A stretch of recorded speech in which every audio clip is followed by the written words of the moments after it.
Hi, this is Selena being perfectly imperfect, recording episode 2 of my journey of homelessness, a story worth listening to. And so last week I talked about what it's like being in temporary accommodation and how some people see that as basically not being homeless, when in actual fact, when you have to share a toilet with a man that you possibly don't know and would not normally have shared that toilet or bathroom with, then it's not the same as not having a roof over your head, but actually it's not your home, is it? So one of the first hostels that I stayed there for 7 days, and it was kind of like, well, it was a B, and it was, when I first got that piece of paper that said you were going to a hotel, I was like, wow, oh my God, this is not going to be that bad. I can actually do this. And I was actually excited. I remember Googling it and thinking, oh, right, okay. And, it was near the hospital. And at the time, I needed to have an operation. So it was ideal. And in my head, I'm thinking, oh my God, it's perfect. I'll be able to get to the hospital and so on and so forth. And then when I get there, it's like, right, okay.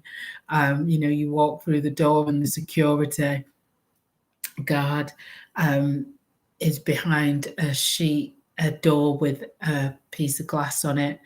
And, the room was upstairs at the top, room 5 it was, and next door to me was a guy. I don't remember ever seeing the person that was opposite.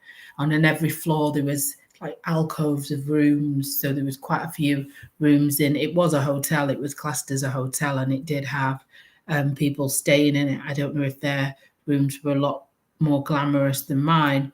I don't know. I'm sure not.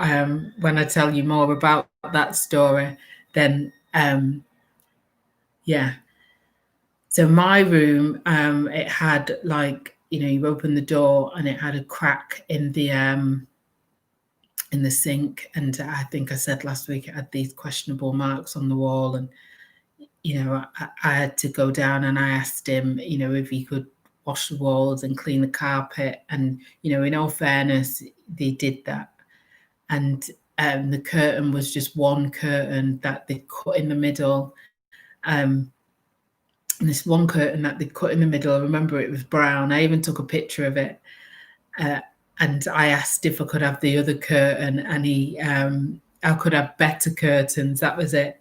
And then he, in all fairness to him, he replaced it with another one curtain that had been cut in the middle to make a curtain. And so I remember thinking, oh my God, I don't think I can do this. But, I had no other options but to do it. It was the type of place that if you went for a shower, you went with your flip-flops on. I always went with it was just, it was just thinking back, I made it my own. After the first night, I went and I collected my sheets and stuff, my quilt and my pillows, and the bedding was laundered like any other hotel. I have to give them that. But it was 1 2 star. I wouldn't even give it 2 stars. There was all different types of people in there, from bail hostels, people seeking asylum, women fleeing domestic violence. I assume there was this one woman, I don't know if I mentioned that last week. And so I was only there for 7 days, but it was 7 long days. And after the first night, I had to make it my own, because as far as I was aware, I was staying there for the rest of my time in homeless accommodation. So in my mind, I was going to be there. I remember getting a tin of beans and opening it and eating the contents, obviously, and then washing it out and using it as a flower pot. And it was summer at the time. I remember it's 2nd of May 2017. was the first day I spent the first night. The second night would have been, second day would have been the third. And I remember going into the park and collecting some flowers and just making it my own. When I'd come back, they'd wash the walls and the carpet had been cleaned. And I thought, I'm going to be here, so I've got to make it my own. I've got to. Like I said, I was only there for 7 days. And, when I got the call and said I was moving, I was very, very, very, very, very apprehensive. Like, if this is the worst, well, not if it was the worst, if I've come into this, and there's so much more went on in those 7 days.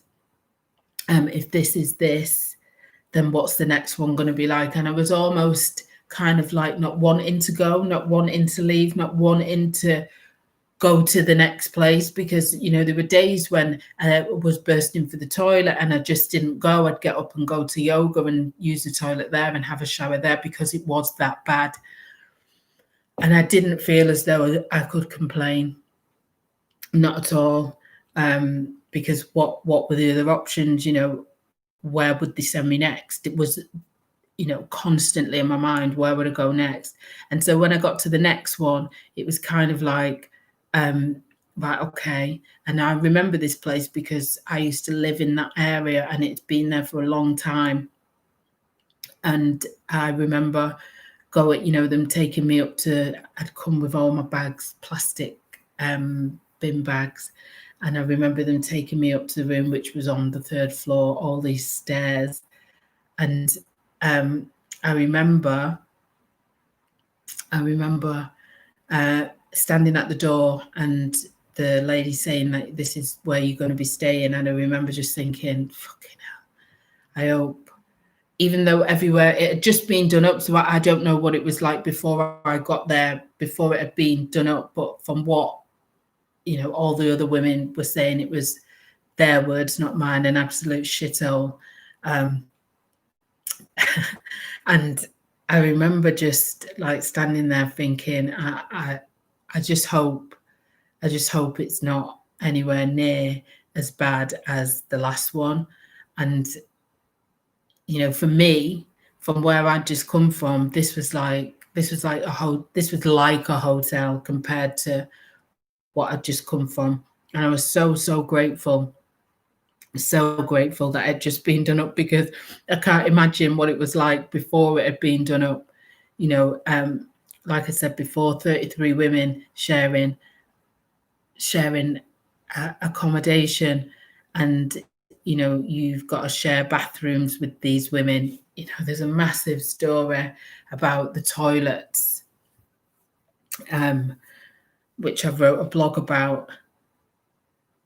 And so the point is that this situation can happen to everyone, and not everybody's resilient to it. It can kind of make you or break you. You can use it as a reset point. At that time, I was focused on getting my operation done. My focus was always getting up, going to yoga, eating healthily. I was a fully fledged vegan, then fully fledged, green juice every day, loads of water, exercise, yoga, the gym. That was my focus. So I didn't really interact with anyone because I was gone in the morning and I was back late into the evening. Before, I think we had to be back by 2 o'clock.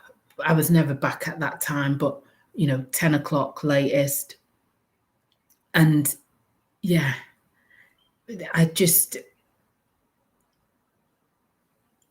but it's not your home, and that you make it what it is, but it's not your home, and that is the reality of the situation. And so for people who just think that rough sleeping is everything that homelessness is, I can assure you that it isn't. It isn't just about people on the streets. Those guys, that's like the last resort. You are there because you've just had enough. That you're at rock bottom when you get to the streets. But there's those And that's really, really bad.